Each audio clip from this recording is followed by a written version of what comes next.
ಶ್ರೀ ಗುರುಭ್ಯೋ ನಮಃ. ಹರಿ ಓಂ. ತಪೋ ವಿದ್ಯಾ ವಿರಕ್ತ್ಯಾದಿ ಸದ್ಗುಣೌಘಾಕರಾನಹಂ ವಾಧಿರಾಜಗುರೂನ್ ವಂದೇ ಹಯಗ್ರೀವ ಪದಾಶ್ರಯಾನ್. ಮಾತಾರಾಚಮತ್ಪಿತಾ ವಾದಿರಾಜೋ ಭ್ರಾತಾರಾಚಮತ್ಸಖಾ ವಾದಿರಾಜಃ ಸರ್ವಸ್ವಂ ಹೇ ವಾದಿರಾಜೋ ದಯಾಲುಃ ನಾನ್ಯದ್ದೈವಂ ನೈವ ಜಾನೇ ನ ಜಾನೇ. ಶ್ರೀ ಗುರುಭ್ಯೋ ನಮಃ. ಶ್ರೀ ಗುರುಭ್ಯೋ ನಮಃ. ಇತ್ತೀಚೆಗೆ ಬಹಳ ಪರಮಠೀಯ ಪಂಡಿತರಿಂದ ಬಹಳಷ್ಟು ಉಪನ್ಯಾಸಗಳಲ್ಲಿ, ಸಭೆ ಸಮಾರಂಭಗಳಲ್ಲಿ ವಾದಿರಾಜರ ಬಗ್ಗೆ ಟೀಕಾಪ್ರಹಾರಗಳೇ ನಡೀತಾ ಇವೆ. ವಾದಿರಾಜ ರುಜುಗಳಲ್ಲ, ಅವರ ಭಾವಿ ಸಮೀರರಲ್ಲ.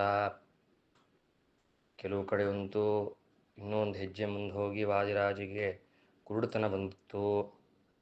ವಾದಿರಾಜರ ಅಂದೋಹಂ ಕರುಣಾಸಿಂಧೋ ವೀಕ್ಷೇಣ ಕ್ಷೇಮ ಪದ್ಧತಿಂ ಎಂಬ ಸ್ತೋತ್ರವನ್ನು ಏನು ವಾದಿರಾಜರು ಮಾಡಿದ್ದಾರೆ, ಅದರಲ್ಲಿ ವಾದಿರಾಜರೇ ತಮಗೆ ಕುರುಡುತನ ಬಂದಿತ್ತು ಎಂಬ ಮಾತನ್ನು ಹೇಳಿದ್ದಾರೆ ಅಂತ ಕೆಲವು ಕಡೆ ಹೇಳಿ ಕುರುಡುತನ ಬಂದಿತ್ತು, ವಾದಿರಾಜರಿಗೆ ಕಾಯಿಲೆ ಬಂದಿತ್ತು, ವೃದ್ಧಾಪ್ಯದಲ್ಲಿ ಪ್ರಾರಬ್ಧವಶಾತ್ ಅವರು ಅದನ್ನು ಅನುಭವಿಸಿದ್ರು ಎಂಬ ಸಾಕಷ್ಟು ವಾದಿರಾಜರಲ್ಲಿ ದೋಷವನ್ನೇ ಹುಡುಕುವಂಥ ಕೆಲವೊಂದು ಪರಮಠೀಯ ವಿದ್ವಾಂಸರು ಅದನ್ನೇ ಅವರ ನಿತ್ಯ ಕಾಯಕವನ್ನಾಗಿ ಮಾಡಿಕೊಂಡಿದ್ದಾರೆ.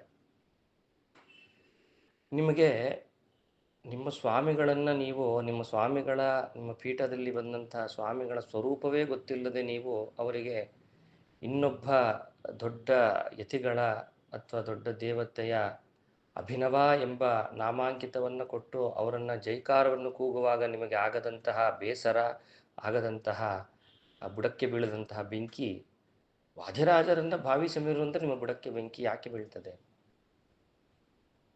ನೀವು ಏನು ವಾದಿರಾಜರ ಭಾವಿ ಸಮೀರರಲ್ಲ, ವಾದಿರಾಜನ ದೋಷ ಹುಡುಕುವ ನೀವೆಲ್ಲ ನಿಮ್ಮ ಪರಂಪರೆಯಲ್ಲೇ ಬಂದಂತಹ ಅಸದೃಶ ಜ್ಞಾನಿಗಳಾದಂತಹ ಸತ್ಯಧರ್ಮರೇ ವಾದಿರಾಜರನ್ನು ವಾದಿರಾಜ ಪಂಚಕವೆಂಬ ಸ್ತೋತ್ರ ಮಾಲಿಕೆಯಲ್ಲಿ ಅಸಮಾಸಮರಂತ ಸಂಬೋಧಿಸ್ತಾರೆ. ಅಸಮಾಸಮರು ವಾಯುದೇವರನ್ನು ನಾವು ಕರೆದರೆ ವಾದಿರಾಜರನ್ನು ಸತ್ಯಧರ್ಮರು ಅಸಮಾಸಮರೆಂದು ಕರೆದಿದ್ದಾರೆ. ವಾಯುಸಮರಾದ ವಾದಿರಾಜರೇ ಎಂದಿದ್ದಾರೆ ಅದರಲ್ಲಿ ಘಂಟಾಘೋಷವಾಗಿ. ಇನ್ನು ಕೆಲವು ದಾಸರಾಯರು ಕೂಡ ವಾಯುವಿಗೆ ಸಮರಿಲ್ಲ ಜಗದಳು, ವಾಯುದೇವರೇ ಬ್ರಹ್ಮರು ಎಂದು ವಾಯುದೇವರನ್ನು ಅಸಮನಾಮಕರೆಂದೇ ಕರೆದಿದ್ದಾರೆ. ಯಾಕೆ? ಬೇರೆಲ್ಲ ದೇವತೆಗಳ ಸಮಕಕ್ಷದಲ್ಲಿ ಅನ್ನಪದವಿಯ ದೇವತೆಗಳು ಸಮಸ್ತ ಸ್ಥಾನದಲ್ಲಿರುವುದು ಎಲ್ಲರಿಗೂ ಗೊತ್ತು. ಆದರೆ ಮೂವರು ಸಮರು. ಉದಾಹರಣೆಗೆ ಗರುಡ, ಶೇಷ, ರುದ್ರ ಈ ಮೂರು ಸಮರು. ರುದ್ರದೇವರು ಮುಂದೆ ಶೇಷ ಪದವಿಗೆ ಬರುವವರು, ಆದ್ದರಿಂದ ಅವರು ಶೇಷರಿಗೆ ಸಮ.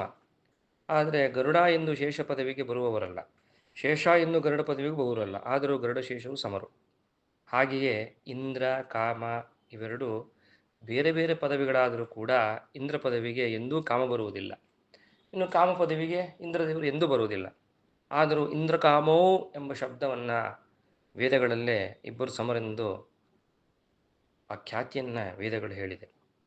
ಆದರೆ ವಾಯು ಪದವಿಗೆ ಮಾತ್ರ, ಬ್ರಹ್ಮ ಪದವಿಗೆ ಮಾತ್ರ ಬರುವ ರುಜುಗಳನ್ನು ಬಿಟ್ಟು ಬೇರೆ ಯಾರೂ ಸಮರಿಲ್ಲ.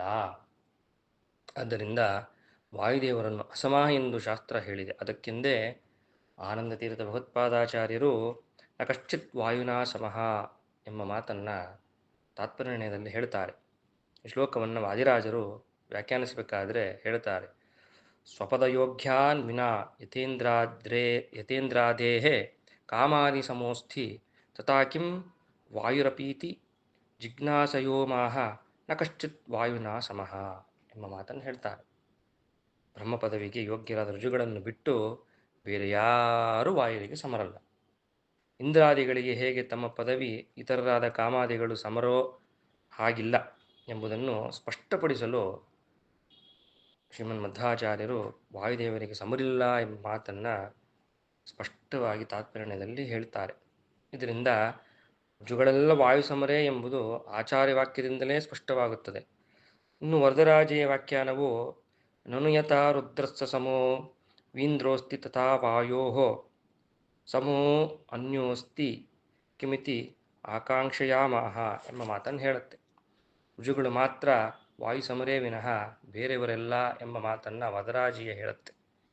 ಹೀಗೆ ಆಚಾರ್ಯ ಅಭಿಪ್ರಾಯಕ್ಕೆ ಅನುಗುಣವಾಗಿ ಸತ್ಯಧರ್ಮತೀರ್ಥರು ಲಾತವ್ಯಾತ್ಮಕ ರಾಜರು ನಮಗೆ ವಾಯುಸಮರು ಎಂಬುದನ್ನೇ ಅಸಮಾಸಮ ಎಂಬ ವಿಶೇಷಣದಿಂದ ಕರೆದಿದ್ದಾರೆ.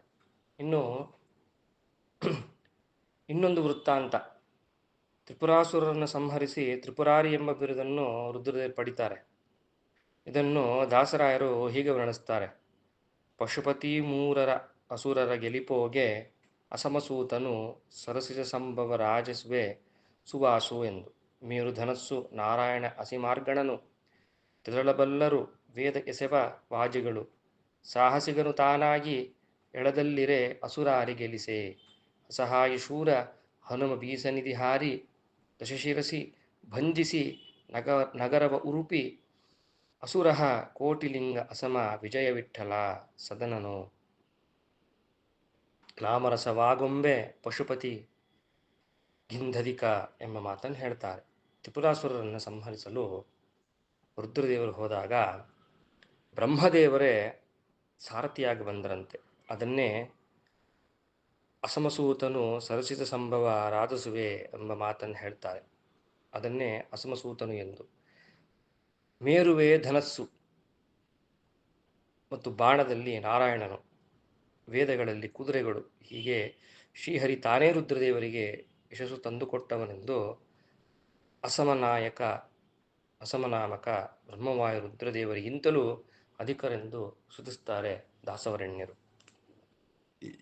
ಯಥೈವ ಭಗವಾನ್ ಬ್ರಹ್ಮಲೋಕದಾತ ಪಿತಾಮಹಃ ಸಾರಥ್ಯಮಕರೋತ್ ತತ್ರ ರುದ್ರಸ್ಯ ಪರಮೋವ್ಯಯಃ. ತ್ರಿಪುರಾಸುರ ಸಂಹಾರ ಕಾಲದಲ್ಲಿ ರುದ್ರದೇವರ ರಥಕ್ಕೆ ಬ್ರಹ್ಮನೇ ಸಾರಥಿಯಾಗಿದ್ದನೆಂದು ಮಹಾಭಾರತ ಸ್ಪಷ್ಟ ಉಲ್ಲೇಖ ಹೇಳ್ತದೆ. ದಾಸರಾಯರು ಕೂಡ ವಾಯುವಿಗೆ ಸಮರಿಲ್ಲ, ಜಗದೊಳು ವಾಯುದೇವರೇ ಬ್ರಹ್ಮರು ಎಂದು ಬ್ರಹ್ಮವಾಯುಗಳನ್ನು ಅಸಮರೆಂದೇ ಸ್ತುತಿಸ್ತಾರೆ. ಹೀಗೆ ಬ್ರಹ್ಮ ಪದವಿಗೆ ಬರುವ ಋಜುಗಳೆಲ್ಲರೂ ಅಸಮರೆಂದರೆ ಶಾಸ್ತ್ರದಲ್ಲಿ ಖ್ಯಾತರಾಗಿದ್ದಾರೆ. ಶಾಸ್ತ್ರವೇ ಹೇಳುತ್ತೆ ಋಜುದೇವತೆಗಳೆಲ್ಲ ವಾಯುದೇವರಿಗೆ ಸಮರು ಅಂತ. ಋಜುಗಳಿಗೆ ಸಮ ಋಜುದೇವತೆಗಳ ಗುಂಪೆ ಹೊರತು ಅನ್ಯರುದ್ರಾದಿ ಯಾವ ಜಗತ್ತು ಸಮರಲ್ಲವೆಂಬುದು ಶಾಸ್ತ್ರದ ತಾತ್ಪರ್ಯ, ಶಾಸ್ತ್ರಾರ್ಥ ನಿರ್ಣಯ. ಕೋ ಮಾನವೋ ನ ಜಾನಾಮಿ ವಿಮಾನೆ ಮಮ ಸಾಮ್ಯಗಃ ಎಂಬ ಸ್ವಪ್ನ ಪದದ ಅರ್ಥವನ್ನು ಶ್ರೀ ಸತ್ಯಧರ್ಮರು ಸಹ ಅಸಮಾಸಮ ವಾಯುಸಮಾನರಾದವರೇ ಎಂದು ವಾದಿರಾಜರಿಗೆ ಸಂಬೋಧಿಸ್ತಾರೆ. ತಾವು ನಿಮ್ಮ ಋಜುತ್ವ ಉಪಾಸಕರೇ ಎಂಬುದನ್ನು ಘಂಟಾಘೋಷವಾಗಿ ಸತ್ಯಧರ್ಮರು ಸ್ತುತಿಸಿದ್ದಾರೆ. ನಾವು ನಿಜವಾಗಿಯೂ ದೊಡ್ಡವರನ್ನು ಮತ್ತು ದೊಡ್ಡವರು ತಿಳಿಸಿಕೊಟ್ಟ ಮಾರ್ಗದಲ್ಲಿ ಸಾಗಿ ರಾಜರ ಅನುಗ್ರಹಕ್ಕೆ ನಾವೆಲ್ಲರೂ ಪಾತ್ರರಾಗೋಣ. ಇವರೆಲ್ಲರೂ ಅವರ ಪರಂಪರೆಯಲ್ಲಿ ಬಂದಂಥ ಸತ್ಯಧರ್ಮರ ವಾಕ್ಯವನ್ನೇ ಇವರು ನಂಬದವರು. ಇವರ ವಿಚಾರ ನಮಗೆ ಬೇಡವೇ ಬೇಡ. ಈ ಪರಮಟೀಯರ ರಾಜರ ನಿಂದನೆ, ಭೂತರಾಜರ ನಿಂದನೆಯಲ್ಲೇ ಇವರು ಮುಳುಗಿರುವಂಥ ಈ ಕುಪಂಡಿತರನ್ನು ನಾವು ಅನುಸರಿಸೋದು ಬೇಡ. ಯಾಕೆ ಅಂದರೆ ಇವರ ಪರಂಪರೆಯಲ್ಲೇ ಬಂದಂಥ ಮಹಾಜ್ಞಾನಿಗಳಾದ ಸತ್ಯಧರ್ಮರೇ ನಮಗೆ ದಾರಿದೀಪವಾಗಿ ತೋರಿಸ್ಕೊಟ್ಬಿಟ್ಟಿದ್ದಾರೆ. ಇನ್ನು ಇವರ ಮಾತೆಲ್ಲ ನಮಗೆ ನಗಣ್ಯವಾಗಿ ನಾವು ಪರಿಗಣಿಸಬೇಕಾಗತ್ತೆ. ಯಾಕೆ ಅಂತಂದರೆ ಇವರಿಗಿಂತ ದೊಡ್ಡವರು ಮಹಾಜ್ಞಾನಿಗಳು ಸತ್ಯಧರ್ಮರು.